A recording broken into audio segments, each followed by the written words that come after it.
Mga tagatanggap ng kabutihan ng ibang tao. We even become beneficiaries of the good intentions of our friends and our relatives. Tayo man po kung masikap na mga kapatid, kamag-anak, kaibigan, maraming madadalang pagpapala sa ating mga minamahal sa buhay. Ito po ang tema ng ating pag-aaral ngayon, What Eager Relatives Can Do. What eager relatives can do. Anong magagawa ng mga kamag-anak na mahilig tumulong at mahilig gumawa ng mabuti. Salamat Panginoon sa kalayaan na sumamba. Salamat po sa Espiritu na aming natatamasang makasama sa sandaling ito.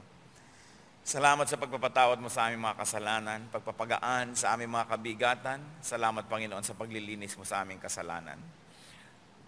Mangyaring mangusap po kayo ngayon sa amin na may kapangyarihan. Nilalapit namin sa iyo ang aming uhaw na puso, na uuhaw sa inyong pagmamahal, sa inyong mga salita at karunungan, nawa ay punuin niyo kami, Panginoon, ng inyong pagpapala. Ang mga iniaangat namin sa iyong mga sisidlang walang laman ay pakipuno niyo ng inyong mga salita, ng inyong karunungan, ng inyong kaliwanagan. May you fill our empty hearts, O Lord, with your goodness, with your mercy and wisdom. And we pray that you're going to be our speaker today. May your words be the medication for our sicknesses, strength for our weaknesses, and light for our darkness, O God. Let your Holy Spirit move among us powerfully. Sit on your throne of power and dispense blessings to your people. Lift up only yourself, O God. And in the name of Jesus, we reject, rebuke, and destroy any evil intentions that may be aimed against this holy assembly. We ask you, Lord, to protect your people from evil men and evil spirits. And may your words accomplish the purpose for which you are sending them now. In the name of Jesus, your Son, we pray. Amen. What eager relatives can do. Meron po tayong masasaksihan ngayong kasaysayan na napakaraming beses na marahil nating nabasa at narinig. Subalit hihingi tayo sa Panginoon ng mga bagong karunungan, mga bagong katuruan. Mark 2, verses 1 to 4. A few days later, when Jesus again entered Capernaum, the people heard that he had come home. So many gathered that there was no room left, not even outside the door, and he preached the word to them. Some men came, bringing to him a paralytic, carried by 4 of them. Since they could not get him to Jesus because of the crowd, they made an opening in the roof above Jesus, and after digging through it, lowered the mat the paralyzed man was lying on. Sa umpisa pa lamang ng kasaysayan ay sobrang drama na ito. Ang Panginoon ay nagiging bantog sa kanyang pagpapagaling at higit dyan sa karunungan ng kanyang mga katuruan.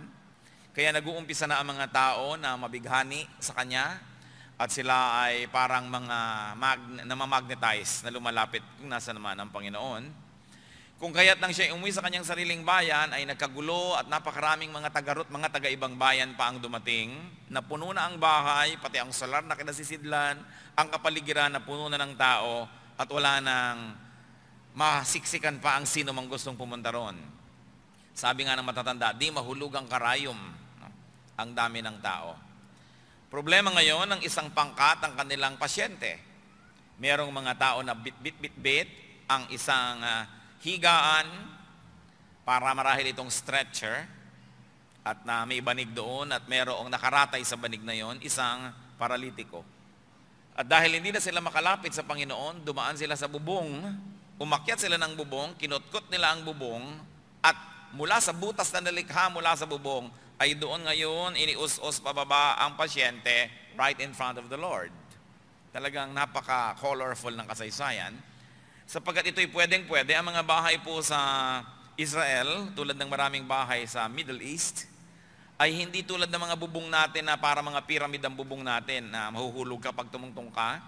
Sapagkat ang ating mga bubong po ay bagay sa mga ulan dito sa Pilipinas. Kaya matarik na matarik, ang tubig ay wala nang panahon pumasok pa at tatapon na sa labas. Isang karunungang hindi iginagalang ng marami sa atin, hindi natin ginagalang ang kaalaman na matatanda. Kaya nung nagbunggalo tayo, halos mga flat ang bubong, kaya laging pumapasok sa loob ang tubig. Ngayon, ang mga bubong sa Middle East ay hindi ulan ang kanilang iniiwasan sapagkat bihirang-bihirang umulan doon. Ang iniiwasan naman nila ay init, sapagkat pagkainit-init doon. Kaya ang mga bubong po nila ay gawa sa putik. Merong mga soleras, merong mga foundation at merong mga kahoy na pinagkurus-kurus. Lalagyan niya ng mga dahong, mga tuyo, mga sanga-sanga, tapos lalagyan nila ng putik para ang putik na ito ang magliligtas sa kanila sa init ng araw, sa init ng maghapon. At ang bubong na ito, pwede niyong puntahan pag lumulubog na ang araw at doon kayo magpahinga, doon kayo magkwentuhan. Kaya iba yung bubong nila. At ang bubong na ito, ang kinutkot ng mga tao, inakyat nila yung bubong at nung makagawa sila ng sapat na laki ng butas, doon pinadaan ng pasyente at nilaglag doon sa mga tao. Gaano kasiksikan naman yun, kung nalalaglagan ka na ng paralitiko, sisiksi ka pa, makakaraan din yun. At yun ang nangyari. So the Lord has been going around preaching, but inevitably healing many sick people. He has become very popular. And as he came home, throngs squeezed themselves into the house, into even the yard and the surrounding places. And so he preached the word. Remember that the Lord was there to preach the word. Preaching, not healing, was the event. Kahit saan nagpupunta ang Panginoon, ang kanyang pakay ay magturo, hindi manggamot, hindi magpagaling. Nagkakataon lang na sa dami ng mga may sakit ay kinakahabagan ng Panginoon at binibigyan pa ng extra ng bonus na sila'y pagalingin. Subalit, ang kauna-unahan na gusto ng Panginoon ay gumaling ang espiritu, gumaling ang puso ng tao, hindi lang yung katawan. Sapagkat gumaling man ang ating katawan, kung hindi naman gumaling ang ating espiritu, kung humaba-haba pa ng konti ang ating buhay, gumaling tayo sa kasakitan, nakalakad ang pilay, nakakita ang bulag, madagdagan ka man ang 10-20 taon pa, kung namatay ka rin na walang kaligtasan, ay pupunta ka pa rin sa impyerno, baliwala. Kaya bagamat gusto nating gumaling, gusto nating lumusog, pero kita ng Panginoon kung anong higit na mahalaga, yung paggaling at paglusog ng ating espiritu. Kaya bonus lamang yung physical healing. Kahit kailan, sa buong Biblia, wala po tayong makikitang eksena na sinabing, sa linggo o sa ganitong araw, sa ganong lugar, darating si Jesus para magpagaling. Hindi nila kahit kailan ginawang attraction ang pagpapagaling. Sapagkat yung pagpapagaling, attraction yan sa mga taong ang gusto lang ay yung physical, pero hindi masyado silang nag-iisip ng spiritual needs. Sa katunayan, nung yung isang ketong na pinagaling ng Panginoon ay sinabi niyang, huwag mong ipamamalita, huwag mong sasabihin kahit kanino na pinagaling kita. Kasi ganun nga ang mangyayari, pagkakaguluhan ng Panginoon, no, ang mga tao ay gusto lang siyang kunan ng pabor at gumaling sila, pero hindi interesado sa spiritual well-being. At kadaldalan ng ketong na ito, nung napagaling, kumalat ang balita dahil hindi niya sinunod ng Panginoon, pinagkwentuhan niya na kung saan, hindi na tuloy nakapasok ang Panginoon sa mga bayan-bayan para magturo, para mangaral. So beware of activities that promote healing as the event. Kumisan, sa kakulangan ng espiritual na katuruan, sa kakulangan ng lalim, sa kakulangan ng kalooban, nililibang ang tao sa mga panglabas na mga kahanga-hang at kagilagilalas, tulad ng mga pagpapagaling, tulad ng kung ano-anong mga nangyayaring kababalaghan na napaka malakas makabighani sa mga taong di gaanong nag-iisip. Kaya mag-iingat tayo kung ginagawa ay yun ang attraction, magkakaroon dito ng healing, magkakaroon doon ng healing, magkakaroon doon ng healing, kahit kailan hindi yan ginawang attraction sa Bible. In fact, iniiwasan nga ng Panginoon pag ang dami-dami ng tao, siya ay umiiwas muna. Hindi dahil ayaw niya magpagaling, kundi dahil yun na lang ang inaatupag ng mga tao, samantalang may mas malalim na dapat bigyan ng pansin. So what did we see here? In the story, you have eager relatives, probably friends, and they carried a paralytic on a mat. They climbed to the rooftop, they dug through the roof to make an opening, and lowered the man into the crowd below. Dramatic. Ituloy po natin ang pagbabasa, Mark 2 verses 5 to 12.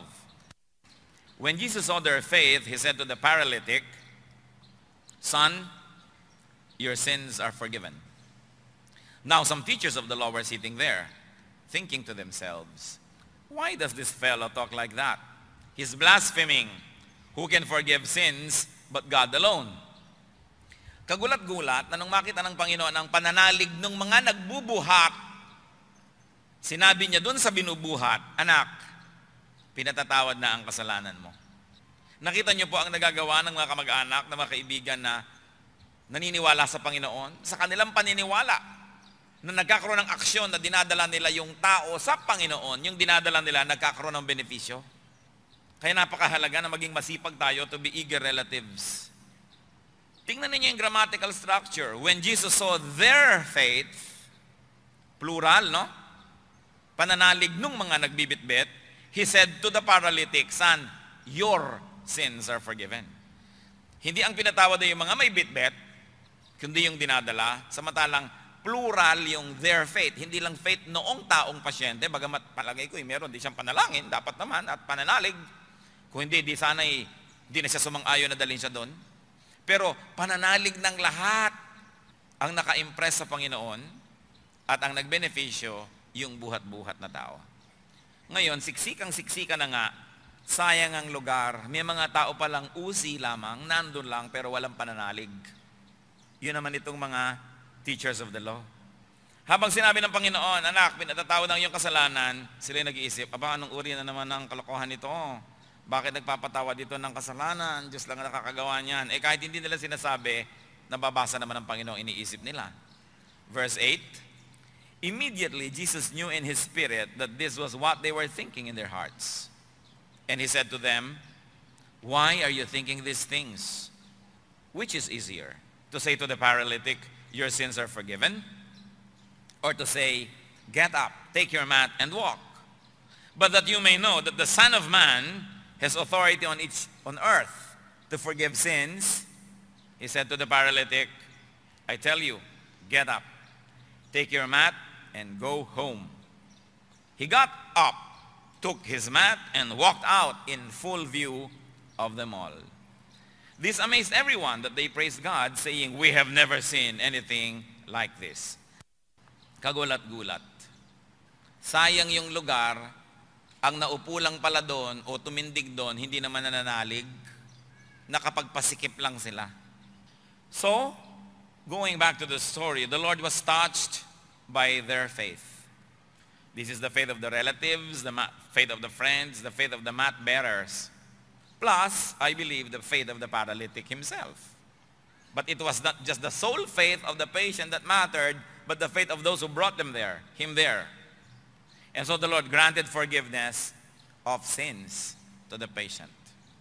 Hindi marahil napansin ng maraming tao, pero ibinigay ng Panginoon doon sa paralitiko na yon ang pinakamagandang maaaring maibigay at tanggapin naman niya sa kanyang buhay at inang mapatawad sa kasalanan. Maaaring kung ang paralitiko, hindi naman kasi pipe, paralitiko lang nakakapagsalita, pwede pang magsabing, "Lord, hindi po yan ang dinayo ko dito, kundi gusto kong makalakad." Pero nakita natin na hindi naman tumutol. Alam din nila marahil na yun ang pinakamahalagang matanggap, forgiveness of sins.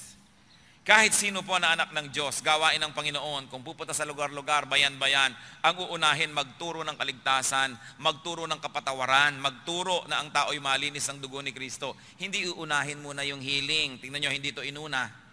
Ang inuna, kapatawaran. Kaya kung tayo man po ay makakapakinig ng mga turo dito, turo doon, sisiyasatin nyo muna kung ang inuunang ituro ay kaligtasan at kung talagang merong gift of healing at ang Panginoon ay maghihimala, tsaka palang idadagdag yung icing on the cake. Ang inuna, yung pagpapatawad ng kaligtasan. Pero kung gusto natin maging popular, gusto natin yung dayuhin tayo ng maraming tao at pagkaguluhan, unahin yung healing. Unahin yung mga kababalaghan kasi maraming tao, yan ang hinahabol. At noon pa man, itinutuwid na ng Panginoon itong ganitong uri ng pag-iisip. Now, through their faith, this paralytic had his personal acquittal. You see what eager relatives, what eager intercessors can do. Kaya siguro yung naglalaro na rin sa inyong guni-guni kung ano ang talagang pangunahin nating mensahe ngayon. Be an eager relative. Hindi na po ako magpapataas ng kamay, pero sino kaya sa inyo ngayon ang may daladala ngayon na kamag-anak, kaibigan, mahal sa buhay dito sa bulwagang ito? Sapagkat kung ginagawa nyo yon, katulad kayo nitong mga nagbubuhat. Alam nyo, mahirap yung magbuhat eh. Paralitiko, bubuhatin mo. At hindi ka lang naman bubuhat, yung pupuntahan mo pa, siksikan. At hindi lang siksikan, aakit ka pa sa bubong para ukain nyo, para mapadaus-dus mo pababa yung pasyente. Mas sobrang eagerness yan. Tulad din ang pag nagdadala kayo ng mga tao sa church, liligaw-ligawan nyo pa, pag-aalmusalin nyo pa o patatanghalianin, susunduin, susuyuin, pupunasan nyo pa ng alikabok yung uupan niya at baka maalikabukan, ine-entertain nyo.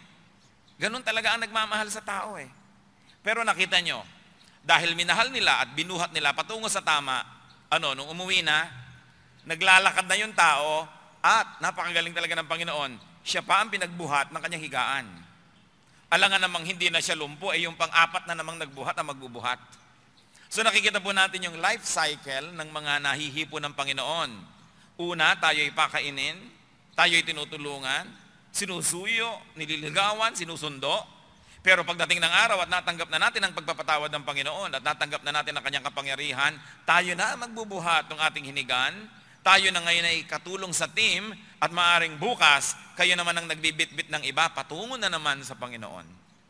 Sa istorya pa lang na ito, nakikita po natin ang pananagutan ng lahat ng taong nakakatanggap ng pagpapala ng Diyos. Kailangan, ikaw na ngayon ay part of the solution, no longer part of the problem. Kailangan kasama ka na sa pangkat ng nagtatrabaho, nagbubuhat, gumagawa. Hindi yung ang tagal-tagal mo ng Kristiyano, alagain ka pa rin, matampuhin ka pa rin, lagi ka sinusuyo, pina-follow up. Aba, hindi ganun. Kailangan tayong mag-mature to the point of being able to take care of ourselves and then to take care of other people. Are you an eager relative? Are you an eager friend? Always eager to bring people to the Lord. Even if the paralytic remained unable to walk, his sins had already been forgiven. He would have already received the best gift of all. Pero hindi pa yun eh. Nag-iisip yung mga teachers of the law. Alam niyo yung mga teachers of the law, marami pa rin kamag-anak ngayon yan. Maraming alam na verse. Pero wala namang napapagaling. Walang napapagaling na physical illness. At wala ring napapagaling na spiritual illness. Kasi ngayon, yung pagpapagaling ng Panginoon, hindi lang yan physical. Mas mahalaga spiritual. Kahit pa nga medyo mahina ang iyong katawan, nag-umpisa ka mag-church, nakilala mo ang Panginoon, tumanggap ka sa Lord. Pero ngayon, kahit mahina pa rin yung katawan mo, halimbawa, pero lumakas naman ang iyong pananalig, lumakas ang iyong loob, lumakas ang espiritu mo at hindi ka na ganun kadaling magkasala, di napapagaling ka. At ang tunay na mga mangangaral na galing sa Panginoon ay kasangkapan ng pagpapagaling. Pero tingnan niyo itong mga mangangaral ng panahon ni Kristo. Ang rurunong, ang gagaling, ang husay mamintas, ang husay maggaling-galingan at mag-criticize. Pero ni minsan, walang napagaling. So let us not be blinded by our over-eagerness for physical healing, that we ignore and neglect and fail to appreciate spiritual deliverance. Now, anointed instruments of God will be instruments of deliverance, of emotional and physical healing, agents of challenging people to live righteous lives, to correct errors in their lives, and in that case, then healing continues. In the story, some teachers of the law were offended. The Lord, being all-knowing, knew their thoughts. And the Lord proved His word by action. What did He do? After, and let me be very emphatic, after granting forgiveness of sins, and therefore after granting spiritual healing, He healed the man physically. Sabi niya, alam kong iniisip nyo, ngayon, nagdududa kayo. Sinasabi nyo, Diyos lang nakakapagpatawad ng kasalanan. So, nung pinatawad ko yan kanina, either napatawad talaga yan o hindi. At kung napatawad yan o hindi, anong magiging patunay? Anong mas madaling gawin? Magpatawad o magpalakad ng lumpo? Parehong mahirap yan. Pero para malaman nyo kung sinong kaharap nyo, sabi nyo sa tao, tumindig ka. Tumindig naman yung paralitiko. Kung kayo kaya ito, nakaratay ka doon, tumindig ka. Nakita nyo lang ang lumpo eh. Diba? O kaya, oy, tinindig daw ako, tulungan ako. Papatulong ka sa iba. Kaya hindi tayo makatanggap ng mga pagpapala ng Diyos. Kumisan, pati sa Diyos, nakikipagtalo tayo. Sinasabi ng, oy, iwan mo yung kulasisi mo. Paano ka naman magagawa yun? I cannot last a day without her.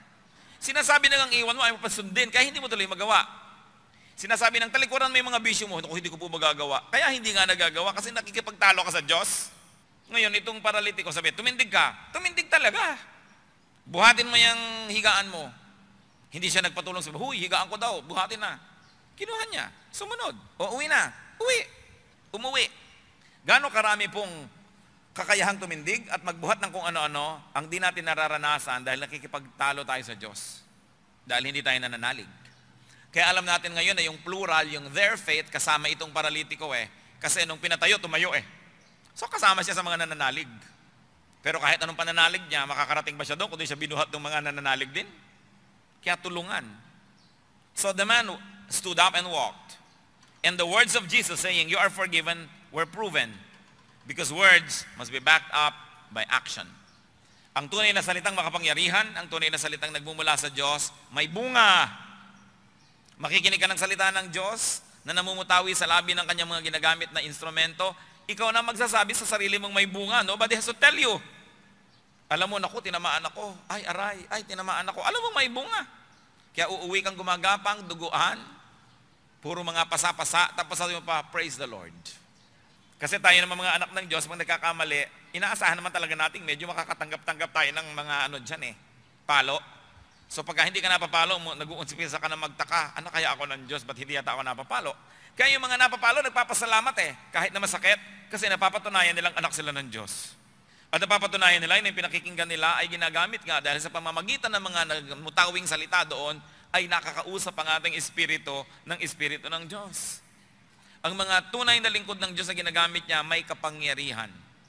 Spiritual na kapangyarihan. At kumisan, may kasama pa mga himala na nagagawa through them. Pero huwag tayo laging maghahanap ng kakambal na physical himala, sapagkat ang pinakamalaking himala ay yung magbago ang ating loob.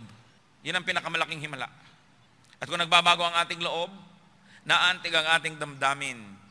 Naguguluhan ang pananahimik natin sa kasalanan, naliligalig tayo para magbago tayo. At yung naliligalig, nagkakaroon ng kapayapaan, yan ang pinakamalalaking mga himala. Ang mga instrumento ng Diyos ay laging may kasamang kapangyarihan. Acts 6:8, "Now Stephen, a man full of God's grace and power, did great wonders and miraculous signs among the people." Hindi na niya kailangan patunayan kung sino siya. Ang tao ang nagsasabing, ay alam ko, instrumento ito ng Diyos dahil ako'y nahihipo ng Diyos sa pamamagitan niya. 2 Corinthians 12:12, "The things that mark an apostle, signs, wonders, and miracles were done among you with great perseverance." And Acts 14:8-10, "In Lystra there sat a man crippled in his feet, who was lame from birth and had never walked. He listened to Paul as he was speaking. Paul looked directly at him, saw that he had faith to be healed, and called out, 'Stand up on your feet.' At that, the man jumped up and began to walk." Nakita niyo yung mga kapangyarihan na yon? Ano ang mga spiritual equivalent niyan? Yung dating hindi mo magawa spiritually, nagagawa mo na ngayon. Yung dating hindi mo matawad, patawad mo na. Yung dating mahihiyain ka, hindi ka makapag-share ng salita ng Diyos, ngayon nagagawa mo na. Abay daig nyo pa ang isang lumpog, ngayon nakakalakad. Because we are ministered to by God's servants. So going back to the story, Jesus said, that He was the Son of Man. Sa niya, para malaman nyo that this is the Son of Man, etong gagawin ko. So Jesus said that He was the Son of Man, and He did not stop at calling Himself the Son. He proved His claim by making the paralytic walk. Sino man ang maglalakas loob, magtatangka na magsabing, ako ang Son, dapat kaya mo magpalakad ng mga pilay. Dapat mabigyan mo rin buhay ang mga patay. Dapat makarinig ang mga bingi, makakita ang mga bulag, sapagkat kung di mo nagagawa yon, ay isa kang bulaan to call yourself son. Lahat tayo, sons and daughters of God, but to call yourself the Son of God, there is only one Son. John 3:16, "For God so loved the world that He gave His one and only." How many? One and only. There's only one and only Son of God. God the Son, the Lord Jesus Christ. Wala nang iba. Nobody should claim, I am the Son of God. Ito, kaharap nyo na ang Son. Sapagkat ang sinasabi sa Bible, pag dumating ang Son of God sa second coming, every eye will see. Bakit nandyan na yung Son? Wala namang nakakita sa atin. Saan dumaan? Sa likod? Huwag daw maniniwala. Pag may mga nagtuturo-turong, I am the Son, here is the Son, facing you, the Son. Ayan na ang Kristo, ayan ang anak ng Diyos. Matthew 24:23-24. "At that time, if anyone says to you, 'Look, here is the Christ,' or 'There He is,' do not believe it. For false Christs and false prophets will appear and perform great signs and miracles to deceive even the elect, if that were possible." Pag nasasabing, ayan na ang Kristo, ayan na ang anak ng Diyos, ayan na yung Son, dumating na, huwag maniwala. Sapagkat pag nagbalik ang anak ng Diyos sa kanyang kaluwalhatian, walang dapat magsabi sa inyo, walang dapat mag-announce, walang dapat magkwento. Every eye will see it. coming and happening. Pag kwento-kwento lang, yaya lang sa'yo, huwag ka daw maniniwala. Pag sinabing nandun sa loob, huwag ka daw sasama papasok. Pag sinabing nandun sa labas, huwag kang lalabas, huwag kang maniniwala. Sabihin nyo nga sa katabi nyo yan, yung talaga nang gigigil, huwag kang maniniwala sa mga false Christs. Lahat tayo children of God, so son of God, daughter of God. Pero yung distinctly son of God, si Jesus yun, walang iba. And there's only one. We should not be deceived. So what happened in the story? Everyone was amazed.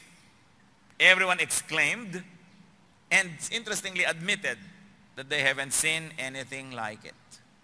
Hindi ba isang napakalaking insulto yan doon sa mga teachers of the law na nandun din sa loob ng bahay? Turo sila ng turo.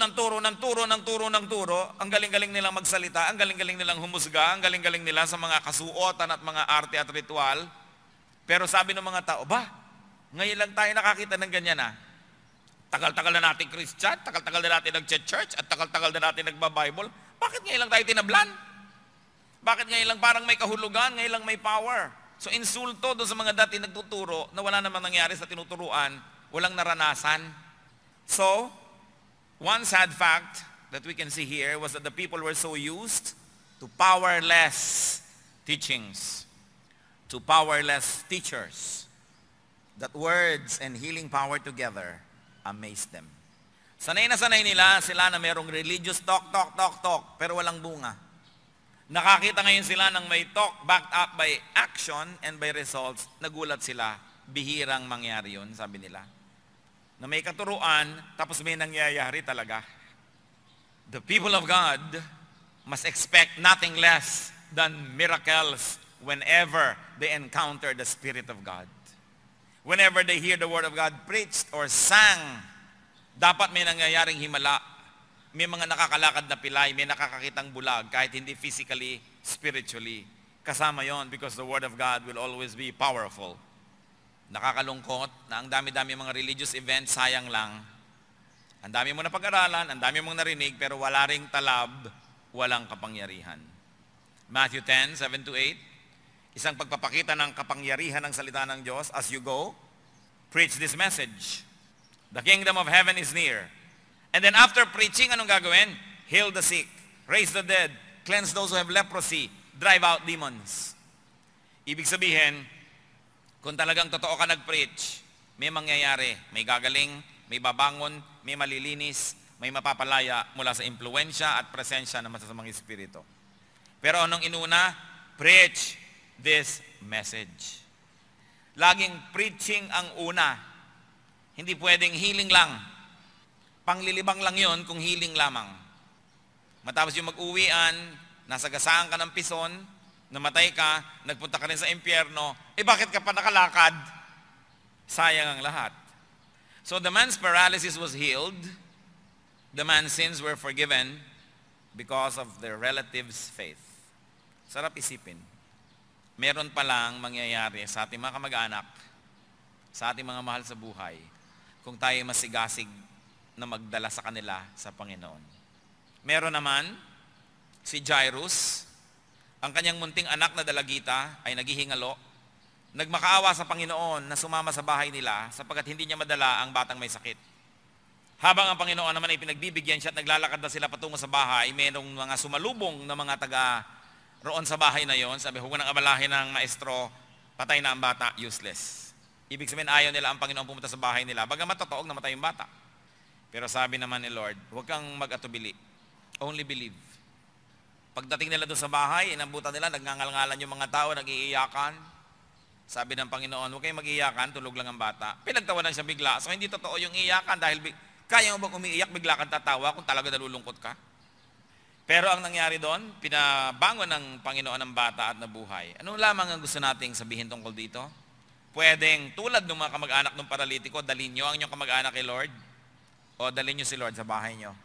Tulad ng ginawa ni Jairus. Paano naman natin gagawin yun ngayon? Sabi ni Lord, when 2 or 3 are gathered in my name, I am there. So how are you going to bring and invite Jesus into your house? Mag-host kayo ng Bible study. Mag-host kayo ng prayer. Dahil when 2 or 3 are gathered in the Lord's name, He is there. You have a church. You have the authority of the Holy Spirit. Kung minsan yung iba sabihin, may authority ba kayo? Bakit kayo nag-gather? Wala yata kayong authority, kolorum kayo. Aba, nakalimutan nyo naman sabi sa Bible, when 2 or 3 are gathered in the Lord's name, He is there. That is where we get the authority. The presence of the Lord. Hindi yung mga succession of generations of believers, hindi yung mga drawing ng mga tao na nagpasalin-salin ng pananampalataya para tayo magkaroon ng authority. Authority is in the presence of God. At kung nandun ang Panginoon, hindi may authority. Kaya napakahalaga po yan. Bring people to Jesus. Do not be discouraged or impeded by distance or weight or lack of space or difficulties or obstacles. Huwag po kayong magpapadala doon. Huwag kayong masisiraan ng loob. Huwag kayong panghihinaan ng loob na mahirap magdala ng tao sa Panginoon. Mahirap talaga. Kaya kitang-kita na natin dito sa kwento hindi na kailangan na interpretation. Literally, binuhat nila yung dinala sa Panginoon. Pero ang hirap naman nila ay nagbunga. The Lord honored their efforts. The man received forgiveness for his sins, and the man was healed from his physical infirmity. At tinawag pa ng Panginoon yung taong anak. Sabi niya, son, your sins are forgiven. Kasi sa Panginoon, ang lahat ng lumalapit sa Kanya ay anak niya. At ang paglapit sa Panginoon ay kailangan nagkakaroon tayo ng attitude ng isang bata. Hindi isip bata, kundi yung attitude ng bata. Ibig sabihin, naniniwala, umaasa, nananalig, at hindi nahihiyang humingi. Nakita niyo ang ating mga anak, pagka maliliit pa, hindi sila nahihiyang humingi. Pag lumaki na, hindi pa rin nahihiya, abnormal na yon. May sarili ng asawa, may anak na, hindi pa rin nahihiya. Medyo abnormal na konti yon. Pero yung liliit na bata na gano'n, wala namang patago sa'yo, hingi ng hingi, di ba? Kasi magulang ka Kaya hindi rin tayo dapat nahihiyang humingi sa Diyos. Hindi niya ipaghihirap ang hinihingi natin. At humihingi na rin kayo, lakihan nyo na lang. Kasi hindi naman ipaghihirap ng Diyos, bakit nyo tinitipid ang hinihingi nyo? Hindi naman nawalan ng Diyos pag binigyan tayo, nandito, inilipat lang sa atin. So nandun pa rin sa buong planeta, hindi naman talaga nawala. Yung iba kasi kaya maliit ang hinihingi, hindi dahil humble sila, kundi dahil they think they have to earn what they ask from God. O kaya they think na kuripot ang Diyos. Lakihan ang hinihingi. Ang laki-laki ng Diyos. Kaya para sa isang paralitiko, meron pa bang lalaki kaysa yung hingi na makalakad siya? Pero dahil lumapit silang may pananampalataya, ibinigay ng Diyos the best thing. Dinagdagan na lang. Matthew 19:14, Jesus said, "Let the little children come to me, and do not hinder them, for the kingdom of heaven belong to such as these." Hindi lang naman ibig sabihin na pangbata ang kingdom of heaven, kundi sa mga taong parang bata, nananalig, humihingi, hindi nahihiya. Humihingi. Matthew 11:28, "Come to me, all of you who are weary and burdened, and I will give you rest." I will give you rest. So bring the children. Bring innocent people to the Lord. Bring the weak, the sick, the ill, the suffering, even the demon-possessed. These were the types of people that the Lord healed. So it's important to intercede. Alam nyo, maaaring hindi na natin physically dinadala yung church sa bahay natin o dinadala yung tao kay Lord, pero through prayer, we also bring people close to God by interceding. James 5:16, "Pray for each other so that you may be healed. The prayer of a righteous man is powerful and effective." So manalangin para sa isa't isa. See what eager relatives can do. They can bring loved ones unto Christ's healing and forgiveness. Humingi tayo ng kapatawaran, humingi tayo ng paghihipo ng Panginoon sa atin at sa ating mga kamag-anak. Sabi, believe in the Lord Jesus Christ and you will be saved. You and your household. You know why your household is included? Because you will not stop until you have brought everybody to the Lord. That's why. Hindi ka susuko. Matthew 7:7, "Ask, and it will be given you. Seek and you will find. Knock, and the door will be opened to you." Kumatok tayo sa Panginoon.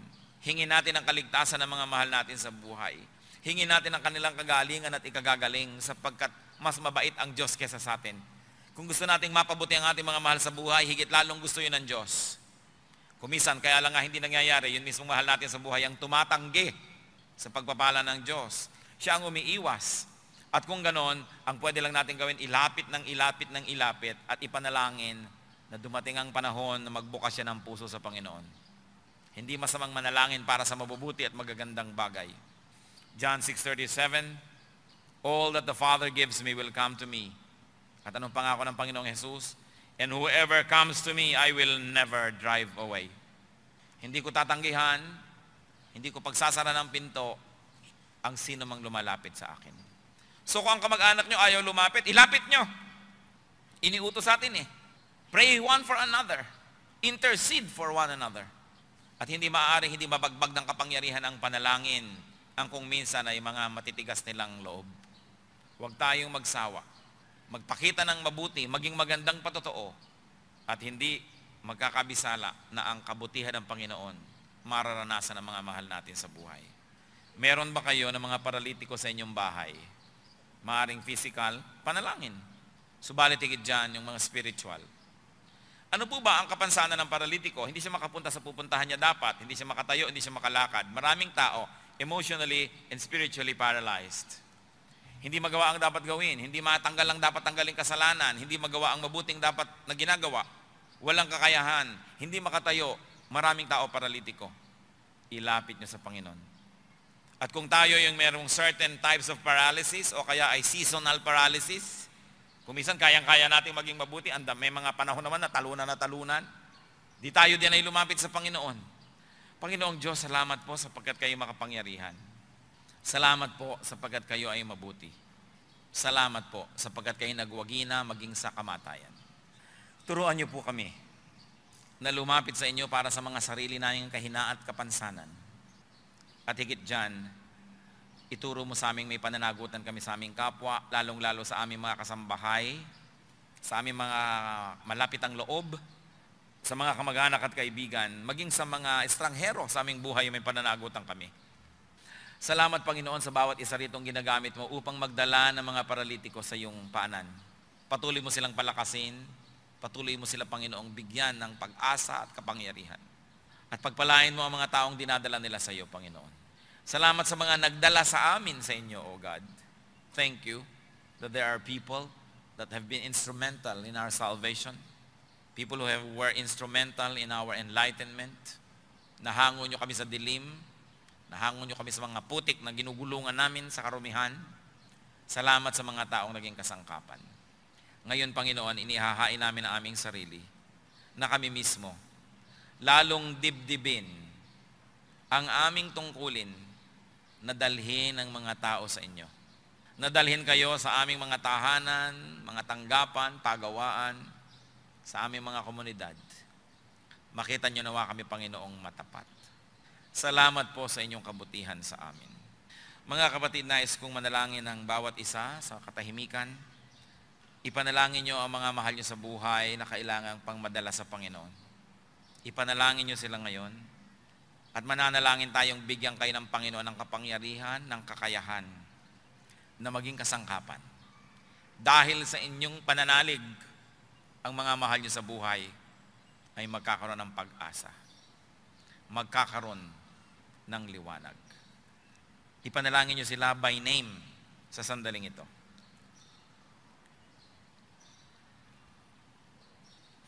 At nais ko ring manalangin, sino man sa inyo ang nagtatalaga sa inyong sarili, Lord, nais ko pong italaga ang aking sarili na magbuhat ng mga tao para dalhin sa inyo.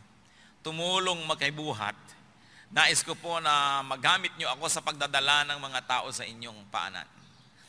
At kailangan ko po ng kapangyarihan. Gusto ko pong mawala ang aking pagiging mahiyain. O kaya huwag akong masimi, mag-alangan na gawin ito. Bigyan niyo po ako ng tapang at kapangyarihan na pag may niyaya ako, sumama nga naman. Sino man ang may ganitong panalangin, nais kong tumayo kayo at papanalangin ko kayo ngayon. Hihingi tayo ng kapangyarihan na magdala sa Panginoon ng mga paralitiko. Magdala sa Panginoon ng mga taong nangangailangan ng kagalingan, ng paghipon ng Panginoon. Sino nagsasabing, Lord, gusto ko pong gamitin niyo ako, subalit may kakulangan ako may panghihina ako, meron akong mga kung ano-anong agam-agam. But now I like to dedicate myself sa ganitong ministry. Yung magdadala ng mga tao sa inyo. Dadaling ko sila sa Bible study, dadaling ko sa worship, magpapa-Bible study ako sa aking mga bahay, sa aking tanggapan. Kung ako magtuturo o iimbita ng iba, pero hindi ako titigil hanggang ang mga mahal ko sa buhay nakakakilala sa iyo. Sino pa ang magsasabi nito sapagkat narito ang Panginoon at nais niya magbigay ng kapangyarihan. Subalit dapat natin munang tanggapin, kailangan natin yon. At kailangan natin mag-volunteer na gusto nga nating tanggapin yon. Sino man ang nais pang tumindig kayo.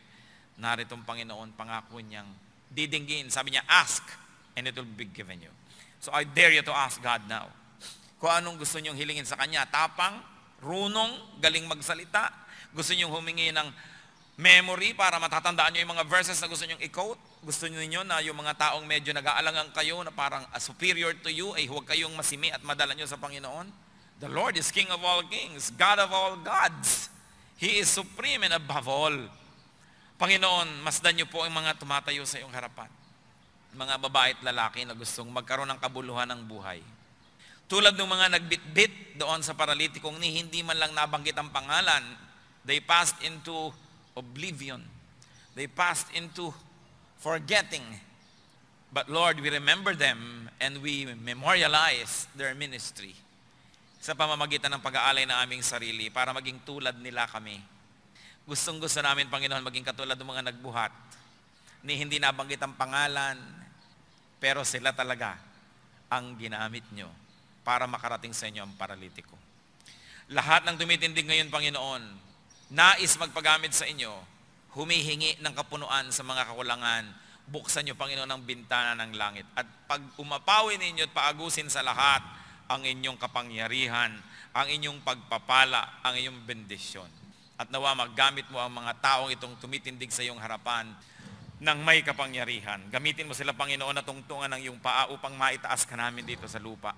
Gamitin mo ang kanilang bibig na tagapagsalita mo, ang kanilang mga kamay maging extension ng mga kamay mo na sila'y makapaglingkod sa kapwa at ang kanilang mga paa sa pamamagitan nito makarating ka, Panginoon, sa aming mga tahanan, sa aming mga lugar-lugar. Narito ang mga anak mo. O Lord, empower them. Brothers and sisters who are standing today, in the name of Jesus, accept, receive what you're asking for. Receive power from the Holy Spirit. Receive knowledge and intelligence and wisdom. Receive social grace and social influence. Receive what it takes to be instruments of God's righteousness. At naway palakasin kayo ng Panginoon para napakarami niyong madala sa Kanyang paanan.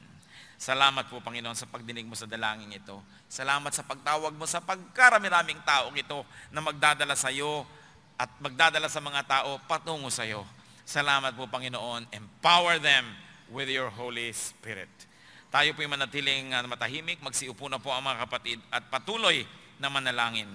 Kung ano pong inuudyok sa inyo ng Espiritong Banal, ipanalangin, lumapit tayo ng mataimtim sa Panginoon sapagkat patuloy siyang nakikinig sa ating mga panalangin.